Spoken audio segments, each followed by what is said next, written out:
स्वागत। गुजरात दैनिक न्यूज महानगर मुरादाबाद के नया मुरादाबाद स्थित श्री महाकालेश्वर धाम मंदिर में आज से 1 वर्ष लाल ओम प्रकाश मेमोरियल ट्रस्ट श्री महाकालेश्वर धाम ट्रस्ट परिवार के तत्वाधान भगवान श्री राम की अयोध्या नगरी में विराजमान हुबहू भगवान श्री राम की प्रतिमा नया पाठ स्थित श्री महाकालेश्वर धाम मंदिर में विराजमान की गई थी। आज उसी के उपलक्ष्य में लाल ओम प्रकाश मेमोरियल ट्रस्ट श्री महाकालेश्वर धाम ट्रस्ट परिवार के सौजन्य से 2 दिवसीय धर्म ध्वजारोहण समारोह का आयोजन बड़ी ही धूमधाम के साथ आयोजित किया गया। इस पावन एवं पुनीत अवसर पर मंदिर प्रांगण को रंग बिरंगी झालरों से साथ ही सुंदर टेंट और रंग रोगन से सजाया गया। इसी के साथ रंग बिरंगे खुशबूदार फूलों से भी पूरे मंदिर प्रांगण को सजाया गया था। पाठ बिरंगे खुशबूदार फूलों से पूरा मंदिर प्रांगण महक रहा था। धर्म ध्वजारोहण समारोह के दूसरे दिवस भी सर्वप्रथम विद्वान आचार्य डॉक्टर जगदीश प्रसाद कोठारी जी, राष्ट्रीय पुरस्कार प्राप्त आचार्य जी द्वारा एवं आचार्य गणेशानंद जी महाराज तथा पंडित रवीश पाठक, आचार्य गौरव जी तथा आचार्य रवि शास्त्री जी द्वारा पूर्ण वैदिक मंत्र उच्चारण करते हुए उपस्थित ओम संस परिवार के समस्त सदस्यों तथा बड़ी संख्या में उपस्थित सनातन धर्म प्रेमियों से 1100 मंत्रों से हवन कुंड में आहुतियां प्रभावित कराकर विश्व में अमन और शांति के लिए प्रार्थना की गई। साथ ही गुरुकुल के छात्रों द्वारा राम रक्षा श्लोक एवं आदित्य हृदय शोक का अखंड पाठ नाम के बीच मेट्रो का 12500 जापाठ कराया गया तथा संगीत से परिपूर्ण संपूर्ण रामायण पाठ का समापन किया गया। इसी के साथ धार्मिक सांस्कृतिक कार्यक्रमों का भी आयोजन किया गया। तत्पश्चात भगवान श्री राम श्री की धर्म ध्वजा पताका का समस्त आचार्य और धर्म गुरुओं द्वारा पूर्ण विधि विधान के साथ पूजा अर्चना की गई। इसके पश्चात महाकालेश्वर धाम मंदिर में आज मर्यादा पुरुषोत्तम प्रभु श्री राम की धर्म ध्वजा का कार्यक्रम संपन्न हुआ। इस कार्यक्रम में मंडल आयुक्त जी, परम आदरणीय आचार्य प्रमोद कृष्ण कल्की धाम जी, राष्ट्रपति पुरस्कृत श्री जगदीश प्रसाद कोठारी जी, श्री महापौर विनोद अग्रवाल जी के द्वारा धर्म ध्वजा पहरी गई। आचार्य प्रमोद कृष्ण जी ने कहा कि भगत के बस में है भगवान। जो लोग श्रद्धा से मर्यादा पुरुषोत्तम प्रभु श्री राम को याद करते हैं, प्रभु उनकी अवश्य सुनते हैं। हमारे ग्रंथों में लिखा है कल्की भगवान का अवतार संभल में होगा। इस कार्यक्रम में श्री महेश चंद्र अग्रवाल, रजनीश अग्रवाल, विनोद अग्रवाल, प्रिया अग्रवाल, जूही अग्रवाल, मनीष अग्रवाल, विमला अग्रवाल, बीना अग्रवाल, अजीत सिंघल, सुनील अग्रवाल, आचार्य कैलाश आनंद जी, पंडित ऋषि पाठक, राम जी राम, विनीत गुप्ता, अजीत अग्रवाल, शरद अग्रवाल, हजारों भक्तों ने भाग लिया। श्री महाकालेश्वर मंदिर का वातावरण राम में हो गया। धर्म ध्वज का कार्यक्रम धूमधाम से संपन्न हुआ। नया मुरादाबाद एक्सप्रेस श्री महाकालेश्वर धाम में आयोजित धर्म ध्वज रोहण समझ में मुख्य अतिथि के रूप में श्री काल की पीठाधीश्वर आचार्य प्रमोद कृष्णम जी महाराज जैसे ही पधारे। साईं बाबा बैंड की मधुर धुनों के साथ उपस्थित सभी सनातन धर्म प्रेमियों द्वारा भव्य स्वागत किया गया। मंदिर प्रांगण का एक समय तो माहौल ऐसा बन गया जैसे कोई धर्म नगरी में विचरण कर रहे हो। चारों ओर वातावरण कुछ ऐसा बन गया था जैसे कोई धर्म नगरी हो, जिधर देखो उधर ही भगवान श्री राम के जयकारे गूंज रहे थे। सभी भक्त भगवान श्री राम के जयकारे लगाते हुए और फूलों की वर्षा करते हुए चल रहे थे। इस अवसर पर भगवान की आरती की गई। मंदिर पहुंचे आचार्य प्रमोद कृष्णम जी महाराज ने मंदिर में विराजमान समस्त देवी देवताओं के दर्शन पूजन किया। साथ ही ओम संत परिवार द्वारा स्थापित मंदिर के बारे में भी अपने विचार रखते हुए सभी को आशीर्वाद दिया और उनके उज्जवल भविष्य के लिए प्रार्थना की। कार्यक्रम के पश्चात सभी को भगवान को लगाए गए भोग को विशाल भंडारे के प्रसाद के रूप में वितरण किया गया।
ओम अष्टकुलनायेभ्यो नमः स्वाहा।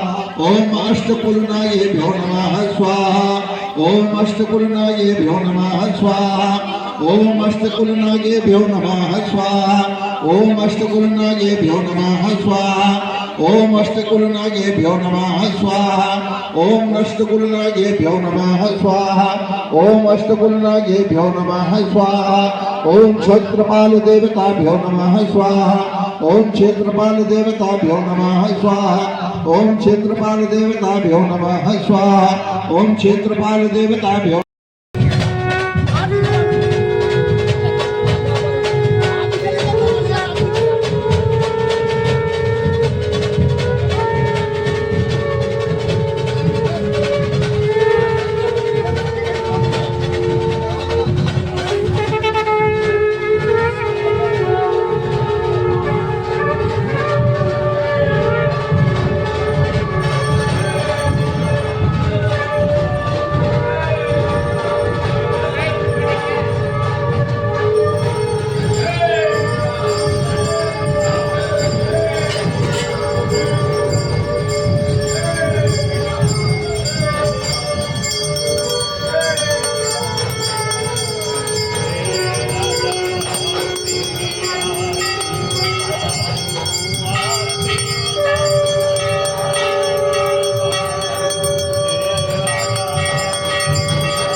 कृपालो भज मन हरण भव भय दारुणम्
सनातन धर्म सभा का सनातन धर्म ध्वजा का स्थापना हुई है। बहुत खुशी की बात है कि आज से 1 साल पहले यहाँ पे राम जी का विराजमान हुए थे साक्षात रूप में, और आज यहाँ पर राम ध्वजा लगी है। और कितनी बड़ी बात है, आज यहाँ पे आचार्य प्रमोद कृष्ण जी ने कितनी बड़ी ये बात कही है कि जो कली जी का अवतरण होना है वो यहीं पर मुरादाबाद में 48 किलोमीटर के अंदर हो सकता है। और हो सकता है कि जिस मंदिर के अंदर जो मतलब उत्तर जो दक्षिणी जिसका दक्षिणी मुखी हनुमान जी हो, दक्षिणी मुखी शिव जी हो, वहाँ पर ही उनका अवतार होगा। और हो सकता है ये अवतार यहाँ पर यही इसका जो मंदिर बना हुआ है महाकालेश्वर का, ये इसीलिए बना हो कि जो कली का अवतार है इस कलयुग में वो सब मुरादाबाद में ही हो। और मैं चाहता हूँ कि जो पावन धरा है ये मुरादाबाद की जो धरती है, अगर यहाँ पर कलिक जी ने अवतार ले लिया तो ये धरती जो है मथुरा की तरह धन्य हो जाएगी। और मेरा विचार यह है कि जैसे आचार्य जी ने कहा है कि ये बात उनकी बिल्कुल सच निकले, और आने वाला समय यहाँ मुरादाबाद के लिए, पूरे प्रदेश के लिए, पूरे हिंदुस्तान के लिए बहुत शुभ हो, और हमारे यहाँ देश खूब तरक्की करे, सबके घर में खूब आनंद हो। जो यहाँ पर आए हैं, जिस इच्छा से जो लोग आए हैं, सबके घर में खूब भरपूर से वो हो, कहीं पे भी किसी बात की कमी ना हो। अच्छी सोचेंगे, बड़ा सोचो बड़ा होगा। मैं सोचता हूँ बहुत ही जो सोचोगे आज के दिन वो पूरा हो जाएगा। जय हिंद, जय श्री राम। क्या संदेश दिया गया है, क्या कहना चाहते हैं? कल की सनातन का संदेश है। आज 22 जनवरी है। 22 जनवरी आज की जो तारीख है ऐतिहासिक तारीख है, सनातन के उत्सव की तारीख है। 22 जनवरी को कई सौ साल के संघर्ष को खत्म करके अयोध्या में श्री राम जन्मभूमि मंदिर की प्राण प्रतिष्ठा समारोह हुआ था, और भारत के यशस्वी प्रधानमंत्री आदरणीय नरेंद्र मोदी जी के द्वारा श्री राम जन्मभूमि मंदिर की प्राण प्रतिष्ठा पिछले 2 वर्ष पहले 22 जनवरी को। आज सारे सनातन के उत्सव का दिन है, और बहुत सौभाग्य का विषय है कि मुरादाबाद में भी इतने भव्य मंदिर की ध्वजारोहण का कार्यक्रम आज यहाँ ओम संस महेश जी के और उनके तमाम साथियों ने आयोजित किया। मैं सबको बधाई दूँ। कैसा लगा जैसे आज मुरादाबाद में इतना बड़ा प्रोग्राम हुआ? जहाँ राम नाम संकीर्तन होता है, भगवान का नाम लिया जाता है, परमात्मा का सुमिरन होता है, जहाँ प्रेम की बात होती है, जहाँ सनातन की बात होती है, सत्य की बात होती है, वहाँ प्रेम की गंगा बहती है। जैसे महेश जी द्वारा इतने बड़े प्रोग्राम में कही गया है, क्या संदेश? मैं ऐसा मानता हूँ, पहली बात तो कि ये जो मुरादाबाद का क्षेत्र है ये भी कल की भूमि है, क्योंकि पुराणों में लिखा है भगवान कल्कि का अवतार लगभग 48 किलोमीटर 24 कोस की परिधि में होगा। तो अगर हम 48 किलोमीटर परिधि मानते हैं तो संभल को केंद्र माने तो मुरादाबाद भी गंगा रामगंगा के मध्य में भगवान कल्कि अवतार लेंगे। उस नज़रिए से मुरादाबाद भी कल्कि भूमि तीर्थ क्षेत्र के अंतर्गत आता है। मैं सभी को श्री कल्कि धाम आने का निमंत्रण देता हूँ। ओम संस परिवार को क्या आशीर्वाद दें? शुभकामनाएं, शुभ आशीष। ठीक है, धन्यवाद। बहुत जल्दी है परम आवाज आई पूज्य भगवान श्री राम के अयोध्या में द्वितीय स्थापना दिवस के अवसर पर मुरादाबाद में भी महाकालेश्वर धाम पे श्री राम लला जी का गत वर्ष 22 जनवरी को स्थापना हुई थी। आज 1 वर्ष पूर्ण होने पर अयोध्या में जिस तरह प्रभु श्री राम का धर्म ध्वज मंदिर पे स्थापित किया गया था, उसी प्रकार मुरादाबाद के भी श्री राम लला के मंदिर पर उसी प्रकार के धर्म ध्वज की आज स्थापना की गई है, जिसमें हमारे परम पूज्य परमहंस स्वामी चित्रकूट से पधारे हुए अच्युतानंद महाराज जी, प्रमोद कृष्ण जी और हमारे आनंदजय कुमार सिंह जी मंडलायुक्त के द्वारा इस शुभ कार्य को किया गया है। ईश्वर मुरादाबाद में धर्म की ध्वजा इसी तरह फैलती रहे, ऐसी हमारी कामना हो। जय श्री राम। क्या कारण है? धन्यवाद सर। 22 जनवरी 2026 मुरादाबाद के इतिहास में एक और नया अध्याय जुड़ा है। आज प्रभु श्री राम जी के मंदिर पर जो गत वर्ष यहाँ श्री रामलला जी की प्राण प्रतिष्ठा हुई थी, आज उसी मंदिर के ऊपर उसकी शिखा पर आज यहाँ पर सनातन धर्म ध्वज की स्थापना की गई है। और ये धर्म ध्वज सनातन का हमेशा इसी तरह हमारे मुरादाबाद में भी फैलता रहे। भगवान श्री राम की कृपा हमेशा इस पर बनी रहे। जय श्री जैसे आज राम। जैसे आज महाराज प्रमोद कृष्ण जी आने थे, आज आ रहे हैं। वो आज अभी रजिस्ट्री कराने में थोड़ा डिले हो रहे हैं, अभी आने वाले हैं आधा घंटे में। क्या संदेश देना चाह रहे हैं इसके कार्यक्रम के माध्यम से? अरे धर्म की जय हो, अधर्म का नाश हो, प्राणियों में सद्भावना हो, विश्व का कल्याण हो। गौ माता की जय। हर हर महादेव।